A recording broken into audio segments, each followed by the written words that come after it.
केरल की निमिषा प्रिया यमन जाती है। यमन में एक हॉस्पिटल में काम करती है। काम बहुत अच्छा चल रहा था। उसके बाद एक पार्टनर के साथ मिलकर पार्टनरशिप में एक हॉस्पिटल बनाती है। वो भी बहुत बढ़िया चल रहा था। फिर अचानक से एक ऐसी घटना घटित हो जाती है कि 30 दिसंबर 2024 में निमिषा प्रिया को यमन के अंदर मौत की सजा सुनाई जाती है। अब निमिषा प्रिया के पास मात्र 1 महीना है। अगर इस 1 महीने के अंदर निमिषा प्रिया का परिवार एक काम कर देता है तो निमिषा प्रिया की जान बच सकती है। अदरवाइज निमिषा प्रिया को फांसी हो जाएगी। दोस्तों, आज के समय में सोशल मीडिया पर निमिषा प्रिया का केस काफ़ी ज़्यादा ट्रेंडिंग में चल रहा है। हर व्यक्ति जानने के लिए उत्सुक है कि आखिर निमिषा प्रिया ने ऐसी क्या गलती कर दी यमन के अंदर कि उनको फांसी की सज़ा सुनाई गई है। तो इस वीडियो में हम आपको विस्तार से एक पूरी स्टोरी बताते हैं कि हिंदुस्तान से यमन निमिषा प्रिया कैसे गई और निमिषा प्रिया यमन जाने के लिए क्यों मजबूर हुई और अब उनके पास अपनी सज़ा को माफ़ कराने का केवल एक ऑप्शन है। वो क्या है? वो पूरी की पूरी चीज़ इस वीडियो में हम आपको बताएंगे। दोस्तों, निमिषा प्रिया केरल के पलक्कड़ के कोलेंगोट की रहने वाली है। निमिषा ने अपनी नर्स की पढ़ाई केरल से करी है। अब नौकरी पाने के लिए, कुछ पैसा कमाने के लिए निमिषा यमन चली गई थी। क्योंकि परिवार की स्थिति काफ़ी कमज़ोर थी तो निमिषा ने सोचा कि यमन जाने के बाद जो नौकरी करेगी उससे काफ़ी अच्छा पैसा आ जाएगा, जिससे परिवार का लालन पोषण ज़रा अच्छे से हो जाएगा। तो 2008 में निमिषा यमन चली जाती है। उसके बाद वहाँ पर एक सरकारी अस्पताल में काम करती है। काम बहुत अच्छा चलता है, सारी चीज़ें ठीक चल रही थी और 2008 से 2011 आ जाता है। अब 2011 में निमिषा फिर दोबारा वापस केरल आती है और केरल में आने के बाद उनका परिवार उनकी शादी कर देता है। टॉमी थॉमस नाम के एक व्यक्ति के साथ निमिषा की शादी हो जाती है। शादी बहुत अच्छे से धूमधाम से मनाई जाती है और उसके बाद 2012 को निमिषा और उनके पति फिर दोबारा से यमन चले जाते हैं। निमिषा हॉस्पिटल में नर्स का काम करती है और उनके पति जो है वो ड्राइविंग का काम करना शुरू कर देते हैं। परिवार में सब कुछ ठीक चल रहा था। निमिषा और उसके पति भी अपनी लाइफ में मगन थे और फिर निमिषा की जिंदगी में एक नन्ही सी खुशी आती है। उनके घर में एक बेटी जन्म लेती है। इस बेटी के जन्म के बाद निमिषा और उनके पति काफी खुश थे। उसके साथ साथ उनका परिवार जो केरल में रह रहा था वो भी मगन थे। लेकिन अब निमिषा और उनके पति के लिए एक मुश्किल टास्क था हो गया था कि इस बेटी की देखभाल कैसे करी जाए। तो निमिषा और उसके पति ने मिलकर फैसला किया कि निमिषा, तुम तो एक काम करो, हॉस्पिटल में ही काम करते रहो क्योंकि यहाँ से ठीक ठाक आमदनी है।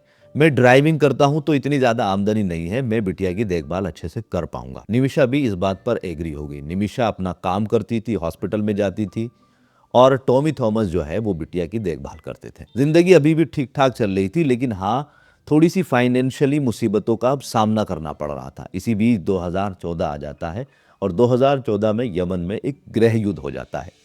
इस गृह युद्ध को देखते हुए भारत सरकार भी फैसला लेती है कि जो भी भारतीय लोग यमन के अंदर हैं वो जल्दी से जल्दी जो है भारत वापस आ जाए। इसी दौरान निमिषा एक फैसला लेती है अपने नए हॉस्पिटल बनाने का और उसमें वो कुछ इन्वेस्ट भी कर देती है। अब 2014 में जब भारतीय सरकार कह रही थी कि जो भी हमारे नागरिक है वो भारत वापस आ जाए, इस दौरान निमिषा के पति और उनकी बेटी तो भारत आ जाते हैं, लेकिन निमिषा वहीं रह जाती है। निमिषा अपने पति से कहती है कि मैंने एक अच्छा खासा इन्वेस्ट कर दिया है और ये सारा वेस्ट हो जाएगा अगर मैं भारत चली गई।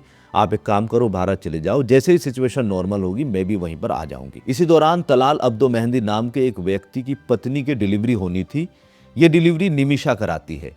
निमिषा और तलाल अब्दो मेहंदी के धीरे धीरे जैसे जैसे समय आगे बढ़ता है फैमिली टर्म्स बन जाते हैं। निमिषा तलाल अब्दो मेहंदी से बात करती है कि मैं ऐसे ऐसे एक हॉस्पिटल के प्रोजेक्ट पर काम कर रही हूँ, लेकिन मेरी मजबूरी यह है कि यहाँ के कानून के हिसाब से मैं भारतीय हूँ, विदेशी हूँ, तो मैं अपने नाम से हॉस्पिटल नहीं कर सकती।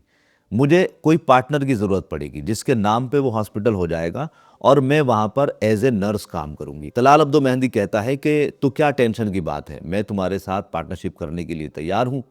आप मेरे नाम से हॉस्पिटल करो और दोनों पार्टनरशिप में काम करेंगे, जो भी कमाई होगी वो आधी आधी बांट लेंगे। निमिषा और मेहंदी के बीच डील फाइनल हो जाती है और 2015 में हॉस्पिटल की नींव रख दी जाती है। 2015 में हॉस्पिटल को खोल दिया जाता है और इसी दौरान 2015 में ही निमिषा मेहंदी के साथ भारत आ जाती है। भारत में आने के बाद निमिषा अपनी पूरी फैमिली से मेहंदी को मिलवाती है। पूरी फैमिली को बताती है कि ये मेरे बिजनेस पार्टनर है, जो मैंने यमन में हॉस्पिटल बनाया है उनके कानून के हिसाब से ये उसके मालिक रहेंगे और मैं इनके साथ में पार्टनर के तौर पर काम करूंगी। लेकिन निमिषा को जरा सा भी अंदाजा नहीं था कि ये जो उसका पार्टनर है ये उसके साथ एक बहुत बड़ा फ्रॉड करने वाला है। केरल में निमिषा जब अपनी पूरी फैमिली से मेहंदी को मिलवाती है और अपने फोटोग्राफ भी दिखाती है तो उसी दौरान एक चुपके से मेहंदी निमिषा की शादी का फोटो निकाल लेता है जिसमें निमिषा और उसके पति होते हैं, और फिर निमिषा और मेहंदी वापस यमन आ जाते हैं और क्लिनिक पर काम करने लगते हैं। अब क्लिनिक भी अच्छा चलने लगा था, सब कुछ ठीक हो रहा था, लेकिन मेहंदी के दिमाग में निमिषा को लेकर फ्रॉड आ जाता है। वो सारी रकम को अपने अंडर करना चाहता है और वो चाहता है कि निमिषा को कुछ ना दिया जाए। इसके लिए मेहंदी प्लान करता है कि क्यों ना निमिषा को मैं अपनी पत्नी घोषित कर दूं और फिर इसकी सारी जायदाद और जितनी भी रकम यहाँ पर कमाई जाएगी वो सारी मेरी हो जाएगी। और वो फिर ऐसा ही करता है और वो निमिषा को अपनी पत्नी दिखाने के लिए जो निमिषा की फोटो चुरा कर लेकर आया था जिसमें उसके पति उसके साथ में थे, उसमें उसकी पति की जगह एडिटिंग कराकर अपने आप को दिखा देता है और इसके साथ साथ निमिषा प्रिया के साथ वो शारीरिक शोषण करने की भी भरपूर कोशिश करता है। मेहंदी की इन हरकतों को लेकर निमिषा इस वक्त काफी ज्यादा परेशान हो गई थी। अब वो चाह रही थी कि कैसे भी इस जाल से निकला जाए।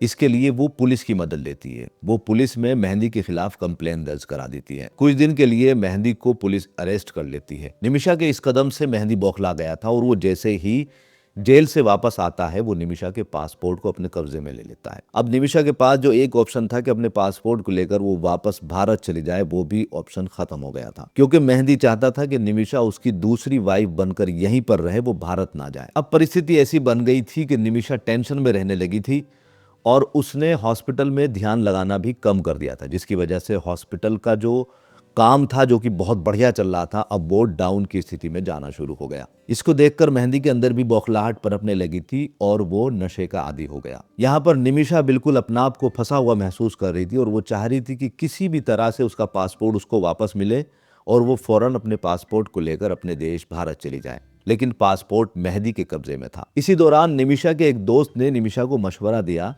कि ये मेहंदी नशे का आदी तो है ही, आप एक काम करो, एक नशे का इंजेक्शन इसको लगा दो जिससे ये नशे में हो जाएगा और फिर उसके बाद तुम पूरे घर की तलाशी ले लेना और अपने पासपोर्ट को लेकर तुम भारत चले जाना। निमिषा प्रिया को भी ये बात ठीक लगी और एक दिन मौका पाकर उसने मेहंदी के इंजेक्शन लगा दिया। लेकिन मेहंदी नशे का आदी था तो उस पर इंजेक्शन का कोई ज्यादा फर्क नहीं पड़ा, जिसको देखते हुए निमिषा ने सोचा कि इसको एक इंजेक्शन और लगा देते हैं और निमिषा मेहंदी को एक और इंजेक्शन लगा देती है। लेकिन यहाँ पर ओवरडोज हो जाती है और इस इंजेक्शन की वजह से मेहंदी की मौत हो जाती है। मेहंदी की मौत के बाद मेहंदी के परिवार वाले निमिषा पर केस कर देते हैं और निमिषा को पुलिस अरेस्ट कर लेती है और 2018 में निमिषा मेहंदी की हत्या को कबूल कर लेती है। ये केस कोर्ट में जाता है और 2020 में निचली अदालत निमिषा को फांसी की सजा सुनाती है। इसके बाद निमिषा सुप्रीम कोर्ट में अर्जी लगाती है लेकिन वहां से भी निमिषा को कोई राहत नहीं मिलती और 2023 में भी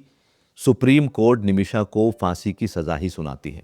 अब यमन में एक कानून है कि राष्ट्रपति की मंजूरी के बिना किसी को भी सजाए मौत नहीं हो सकती। तो अब ये केस राष्ट्रपति महोदय के पास चला जाता है और 2024 दिसंबर को 30 दिसंबर 2024 को राष्ट्रपति भी इस सजा को मंजूरी दे देते हैं। अब मात्र निमिषा के पास 1 महीना है और अगर इस 1 महीने के अंदर मेहंदी के परिवार वालों को निमिषा के परिवार वाले नहीं समझा पाते तो फिर निमिषा को मौत की सजा हो जाएगी।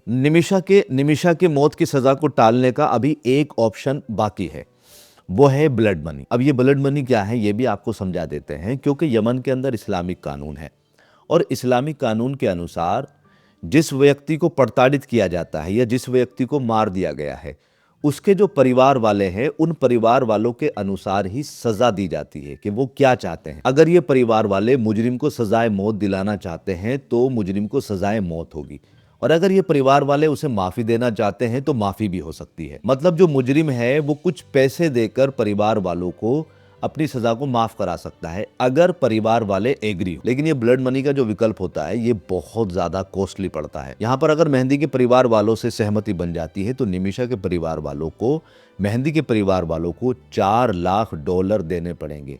$4 लाख का मतलब है लगभग 3.5 करोड़ रुपए। 2020 से ही निमिषा की सजा को खत्म कराने के लिए आवाज उठ रही है और जिसके लिए सेव निमिषा प्रिया इंटरनेशनल काउंसलिंग का भी गठन हुआ था, जिसमें निमिषा के लिए डोनेशन इकट्ठी होती है। निमिषा की मां प्रेमा कुमारी भारत सरकार से निवेदन कर रही है कि वो इसमें हस्तक्षेप करे और निमिषा की सजा को खत्म कराएं। और भारतीय विदेश मंत्रालय के प्रवक्ता रणधीर जायसवाल ने इसकी पहल भी करी है। उनका कहना है कि हम भरपूर कोशिश कर रहे हैं, यमन की सरकार से बात कर रहे हैं कि यमन की सरकार कोई ना कोई हल निकाले और निमिषा की सजा को टाल दिया जाए। तो दोस्तों, नर्स निमिषा प्रिया केस की ये पूरी सिचुएशन मैंने आपको बताई है।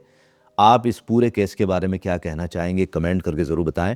और अगर आपको ये वीडियो पसंद आई है तो वीडियो को ज़्यादा से ज़्यादा लाइक और शेयर करें। जय हिंद, जय भारत।